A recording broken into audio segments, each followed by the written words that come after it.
আসসালামু আলাইকুম রহমতুল্লাহি ওবরকাতুহু। সম্মানিত দর্শক, একটি ভিডিও দেখলাম।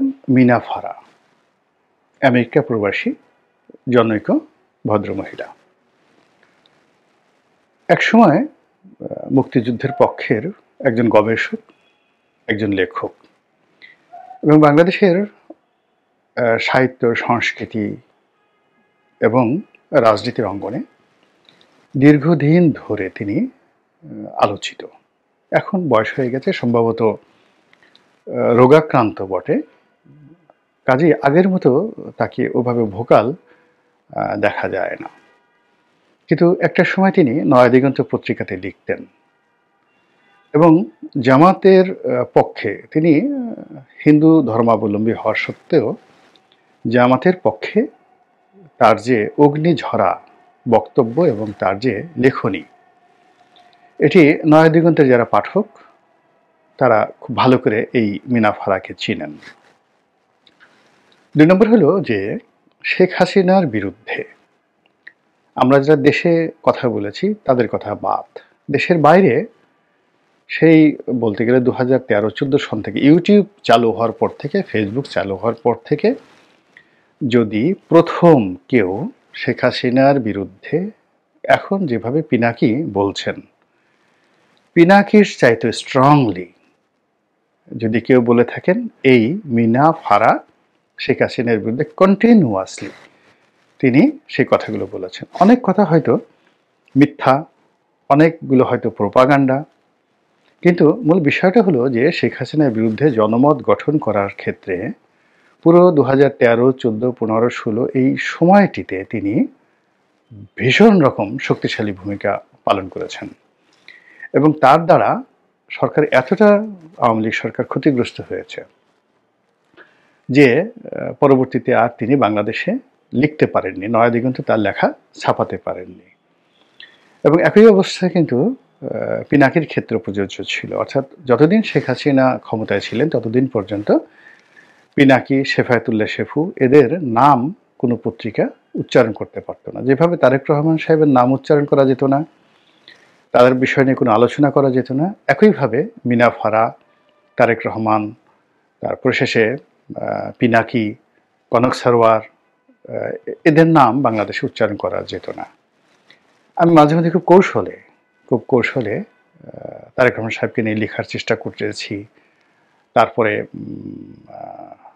যাকে বলা হয় পিনাকিকে নিয়ে লিখেছি বা বলেছি খুব কৌশলে।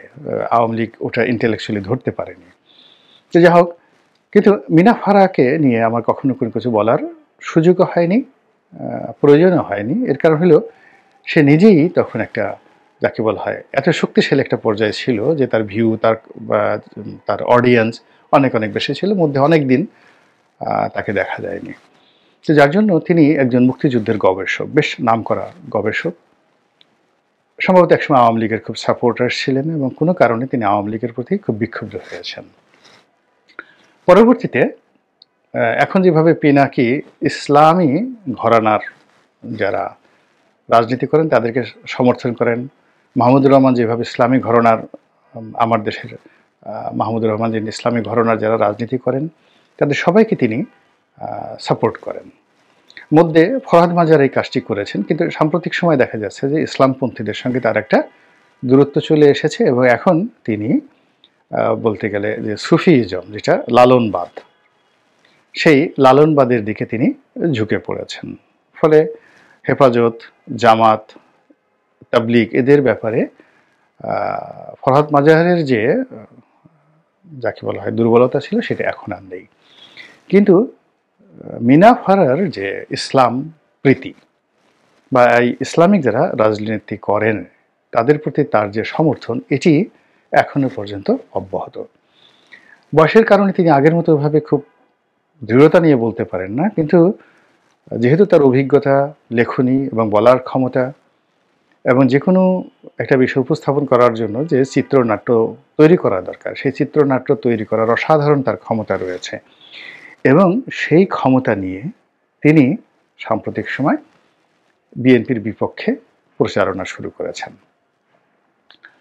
এবং বিএনপির বিপক্ষে তিনি যে প্রচারণাটা শুরু করেছেন, খুব দ্রুত আমার বিশ্বাস এবং ভয় এবং আতঙ্ক যে মিনা ফারাকে অনুসরণ করে আরও অনেকেই এই ধরনের কন্টেন্ট তৈরি করবে, যেগুলো বিএনপিকে মোকাবেলা করতে হবে। বিএনপিকে মোকাবেলা করতে হবে এবং চুপ থাকা চলবে না। এর কারণ হলো যে অপপ্রচার এমন একটা জিনিস, সেই অপপ্রচার প্রথম দিকে আওয়ামী লীগ পাত্তা দিতে চায়নি। 2014 থেকে 18-তে তারা এই জিনিসটা কগনিজেন্সি আনতে চায়নি, এবং পরবর্তীতে যখন 18 সনের নির্বাচনের পরে তারা এই বিষয়ে ব্যবস্থা নিল এবং কিছু লোককে ভাড়া করলো। যেমন দেখা গেল যে কে যারা গালাগালি করে, সেই গালাগালিকে কাউন্টার গালাগাল দিতে পারে এরকম কিছু গলাবাজ বা গালবাজকে তারা ভাড়া করলো।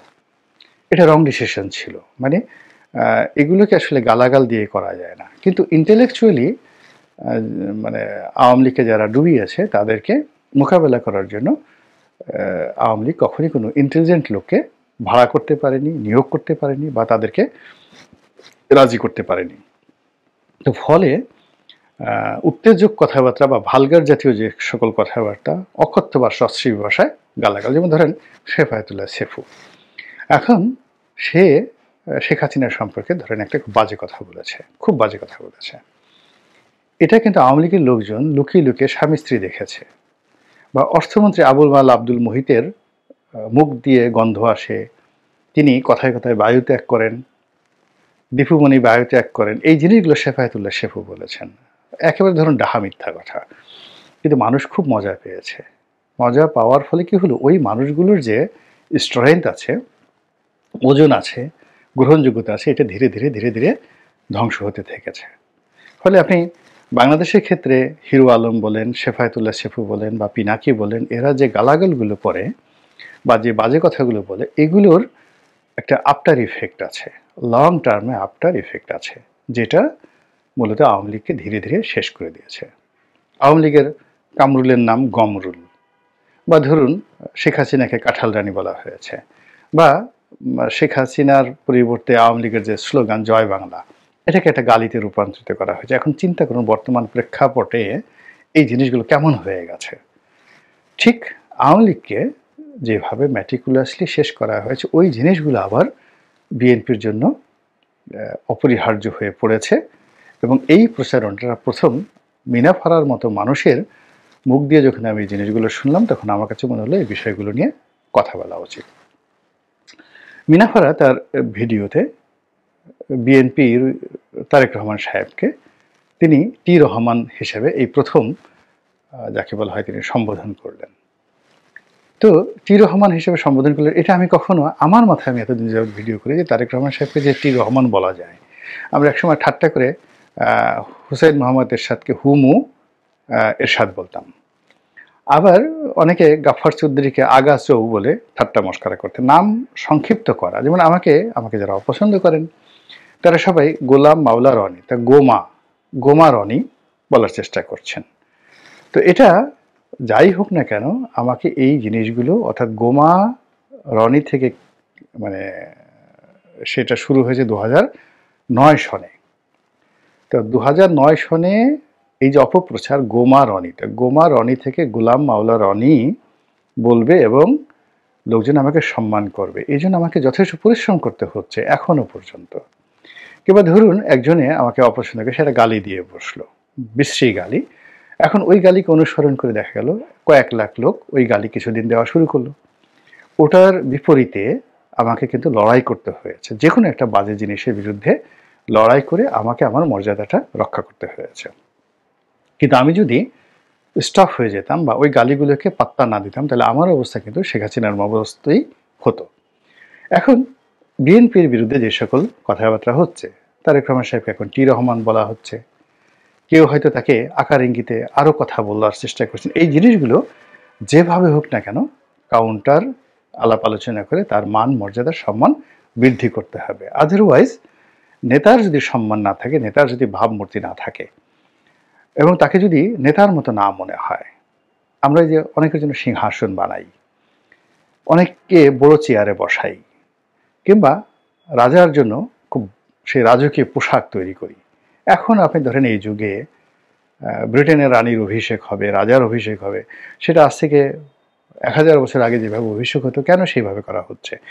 তিনি যে রাজা, তিনি যে আমাদের মতো নন। তার যে মুকুট আছে, তার যে তলোয়ার আছে, তার যে ঘোড়া আছে, তার যে প্রাসাদ আছে, এই জিনিসগুলো মানুষের মস্তিষ্কে ঢুকিয়ে দেওয়া হয়। তো কাজেই বিএনপি যাকে প্রধানমন্ত্রী বানাবে, যাকে রাজা বানাবে, যাকে দলীয় প্রধান বানাবে, তাকে যদি বিএনপির প্রতিপক্ষরা নামিয়ে নিচে নামাতে নামাতে একেবারে হাস্যকর একজন ব্যক্তিত্বে পরিণত করে ফেলে, মানে ব্যক্তিতে পরিণত করে ফেলে, নট ব্যক্তিত্ব, ব্যক্তিতে পরিণত করে ফেলে, এরপর তাকে একটি অগ্রহণযোগ্য, অপ্রয়োজনীয় এবং অনুল্লেখ্য তুচ্ছ তাচ্ছিল্যের বস্তুতে পরিণত করে ফেলে, অশ্রদ্ধার বিষয়বস্তুতে পরিণত করে ফেলে। এই ব্যাপারে বিএনপির যারা মিডিয়া সেলে রয়েছেন তাদেরকে এই বিষয়গুলো কগনিজেন্স জানতে হবে, এবং এই বদনামগুলোর উপরে মানে মিনাফারাকে গালি দিয়ে কিন্তু হবে না। আপনি যদি এখন পিনাকিকে মোকাবিলা করার জন্য নিঝুম মজুমদারকে দিয়ে আওয়ামী লীগ যে কাজটি করার চেষ্টা করেছে, এটা যে ফল হয়নি, এটা তো আপনারা বুঝতে পেরেছেন। কাজেই এখানে মিনাফারা বা তার মতো আরও অনেকেই বলা শুরু করেছেন এবং করবেন, এই বিষয়গুলোকে মোকাবেলা করতে হবে। 2 নম্বর হলো যে দেখা গেল যে এই বিপ্লবের এই সময়টিতে বিএনপির যারা লোকজন রয়েছেন তারা অনেকেই বিএনপির লোক, বিএনপির বাইরের লোক, পুরো বিপ্লবের কৃতিত্ব এবং কর্তৃত্ব জনাব তারেক রহমান সাহেবকে দেওয়ার চেষ্টা করছেন।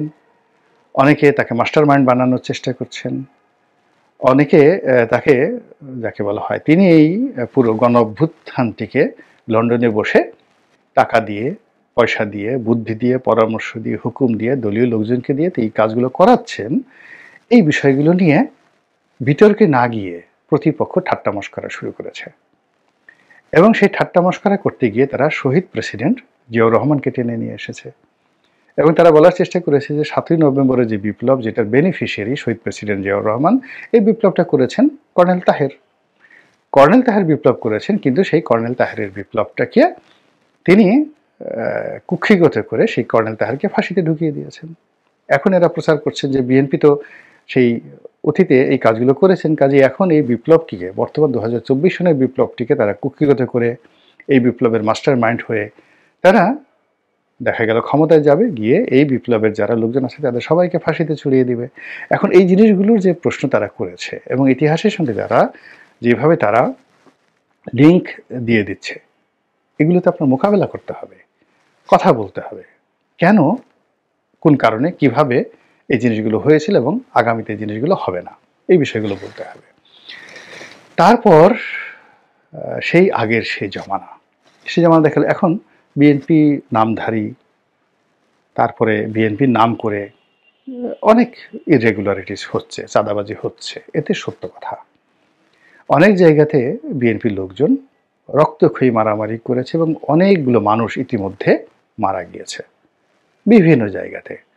বিএনপি চেষ্টা করেছে সামাল দেওয়ার জন্য, কিন্তু আসলে পারেনি। এর কারণ হলো পুলিশ কাজ করছে না, আইন শৃঙ্খলা কাজ করছে না, মাঠে ইমব্যালেন্সড অবস্থা, এবং এটা ক্রমশ বাড়ছে। এই যে বিএনপির মধ্যে যে অরাজকতা, সেই অরাজকতাকে পুঁজি করে প্রতিপক্ষ যা বেনিফিট নেওয়ার তারা কিন্তু সেটা নিয়ে নিচ্ছে, এবং বিএনপির বিরুদ্ধে প্রচার করছে যে এই দেখো তারা ক্ষমতায় আসেনি, তাতেই তারা এখন মারামারি করছে, চাঁদাবাজি করছে, অত্যাচার করছে, থানা আক্রমণ করছে, ওটা করছে। এবং আগামীতে এই আওয়ামী লীগের যেমন দেখা গেল স্বরাষ্ট্রমন্ত্রী সাবেক যে আছে, তিনি একটা সাক্ষাৎকার দিয়েছেন, এবং এখন জামাত সমন্বয়ক থেকে শুরু করে সবাই খুব কৌশলে যেই কথাগুলো বলার চেষ্টা করছেন, সেটা হলো যে এই যে 450 থানা আক্রমণ হয়েছে, পুলিশ যে হতাহত হয়েছে, এই প্রশ্নটা শুধু তারা তুলছেন। তো যখন প্রশ্নটা আপনি তুলবেন, তোলার পরে যদি আপনি বলেন যে এই আন্দোলনের আমি মাস্টার মাইন্ড, তাহলে যে মাস্টার মাইন্ড হবে তাকে তো এই দায় দায়িত্বগুলো নিতে হবে, এবং দায় দায়িত্ব আপনি যদি নাও নেন, এই 2 লক্ষর অধিক পুলিশ বাহিনী, তাদের মধ্যে আলটিমেটলি যাকে মাস্টার মাইন্ড বলা হচ্ছে বা যে মাস্টার মাইন্ড দাবি করছে বা এই আন্দোলন আমি করেছি, এরকম কথা বলার সঙ্গে সঙ্গে পুরো যে ফোর্সেস এই তাদের বিরূপ একটা মনোভাব তাদের উপর চলে আসছে। এটা মোকাবেলা প্ল্যান পরিকল্পনা না করে যদি বিতর্ক করেন, তারপরে চুপ থাকেন অথবা রাগ দেখান, কোনো লাভ হবে না। এরপর অতীতে বিএনপি যে কাজগুলো করেছে, যেটা নিয়ে আওয়ামী লীগ গত সেই দীর্ঘদিন ধরে অপপ্রচার, নফরত নফরত নফরত, ঘৃণা ঘৃণা ঘৃণা, হাওয়া ভবন, খাম্বা, তারপরে শেষে কি একটা ভবন আছে, খোয়াব ভবন। তো এই জিনিসগুলো নিয়ে এর আদৌ সত্যতা আছে কিনা, কি আছে কিনা বা কতটুকু কি আছে, কিচ্ছু প্রমাণ করার দরকার নাই। বাসন্তীর জল মানে জাল পড়া ছবি আর শেখ কামালের ব্যাংক ডাকাতি, এই দুটো আওয়ামী লীগকে এখনো ভোগাচ্ছে, বাকশাল আওয়ামী লীগকে ভোগাচ্ছে। মেজর ডালিমের স্ত্রীকে শেখ কামাল অপহরণ করেছে, অথচ দেখেন বাস্তব অবস্থা হলো যে এই ঘটনার সাথে শেখ কামালের কোনো নামগন্ধই নেই। বঙ্গবন্ধু ছিলেন মেজর ডালিমের উকিল বাবা, অর্থাৎ তিনি মেজর ডালিমকে বিয়ে দিয়ে দিয়েছেন। এবং যে ঘটনা ঘটেছিল সেটা হলো মেজর ডালিমের সঙ্গে এক তৎকালীন যে রেড ক্রসের চেয়ারম্যান গোলাম মোস্তফা, তার সন্তানদের একটা গণ্ডগোল হয়েছিল এবং তার প্রেক্ষিতে যখন সেই মাস্তান শাস্তান নিয়ে এসে মেজর ডালিমকে তুলে নেওয়া হচ্ছিল, তখন মেজর ডালিমের স্ত্রী এবং আরও কয়েকজন মহিলা সেটা বাধা দিয়ে বলে যে তাকে নিয়ে যেতে পারবে না। কোথায় নিয়ে যাচ্ছে? বলে যে ৩২ নম্বরে নিয়ে যাচ্ছে। তারপর যে আমিও যাব। এবং তারা যখন জানলো যে ডালিমের স্ত্রী মূলত বঙ্গবন্ধুর পালিত কন্যার মতো এবং উকিল বাবা, তখন কিন্তু তারা ভয় পেয়ে যায় এবং বঙ্গবন্ধুর পরিবারে গিয়ে বঙ্গবন্ধু এটা নিষ্পত্তি করে দেন এবং মেজর ডালিমের কাছে গোলাম মোস্তফা এবং অন্যান্য যারা আছেন তারা রীতিমতো মাপ চাইতে বাধ্য হন। তো বুঝেন এই হলো বাস্তব খবর। আর সেই বাস্তব খবরটিকে শেখ কামাল তার মেজর ডালিমের বউকে পছন্দ করেছে, তাকে উঠিয়ে নিয়ে গেছে, তাকে ধর্ষণ করেছে, এই ধরনের, নিম্মিকে ধর্ষণ করেছে, এই ধরনের কথাবার্তা মার্কেটিং হয়ে গেছে। তো কাজেই হাওয়া ভবন নিয়ে, খাম্বা নিয়ে যা কিছু হচ্ছে, মানে অতীতে হয়েছে এবং এখন যা কিছু হচ্ছে, এর একটাও যাকে বলা হয় আপনাকে মুখ বুজে থাকা চলবে না। কন্টিনিউয়াসলি ওরা যেভাবে বলবে তার এগেনস্টে আপনার যুক্তি তুলে ধরতে হবে, সত্য তুলে ধরতে হবে। আদারওয়াইজ এইগুলোতে বিএনপির যত সম্ভাবনা রয়েছে, যত ভবিষ্যৎ রয়েছে, যত ভালো দিক রয়েছে, সব জিনিসগুলো খেয়ে ফেলবে, ক্যান্সারের মতো খেয়ে ফেলবে। এবং সেই জিনিসটি এই মিনা ফারার মতো একজন প্রতিভাদীপ্ত মহিলা যে প্রশ্নগুলো করেছেন আমেরিকার মতো জায়গা থেকে, ওটাকে অনুসরণ করে দেখবেন যে অনেকেই এই জিনিসগুলো শুরু করেছে। আলটিমেটলি সোশ্যাল মিডিয়াতে জামাতের যে আধিপত্য, বিএনপি বিরোধী শক্তির যে আধিপত্য এবং ইদানিংকালে আওয়ামী লীগের লোকজনের যে আধিপত্য এখানে বেড়েছে, সেই তুলনায় বিএনপির লোকজন এখনও শিশু অবস্থায় রয়েছে, নবজাতক শিশু অবস্থায় রয়েছে। কাজেই বিএনপিকে যদি ক্ষমতায় যেতে হয়, প্রতিপক্ষকে মোকাবেলা করতে হয়, তাকে সব ক্ষেত্রে শুধু জনপ্রিয়তা দিয়ে হবে না, জনবল দিয়ে হবে না, আরও অনেক কিছু লাগবে। আশা করি বিএনপির যারা কর্তা ব্যক্তি তারা বিষয়টি ভেবে দেখবেন। আসসালামু আলাইকুম রহমতুল্লাহি ওয়া বারাকাতুহু।